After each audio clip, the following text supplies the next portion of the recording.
ఒక యోగి చెప్పిన విషయం చెప్పాలనుకుంటున్నాను. కళ్ళు మూసుకొని నోరు తెరవకుండా తినండి అంటాడు. సో అలా ఎప్పుడైతే తింటున్నామో అది బాగా ఎక్కువసేపు నవలగలం, బాగా నమిలి మోర్ దెన్ 32 సార్లు కంటే ఎక్కువ సార్లు నవ్వుతాం. అప్పుడు మెత్తగా అవుతుంది, చూ చేస్తాం.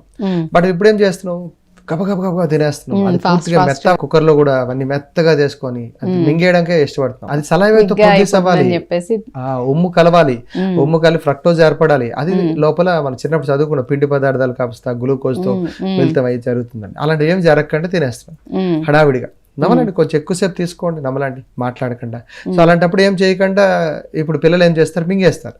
అప్పుడు వాడికి ఏమవుద్ది, పొట్టలు ఆముదం వేస్తే పొట్టలు అన్ని క్లీన్ అవుతాయి.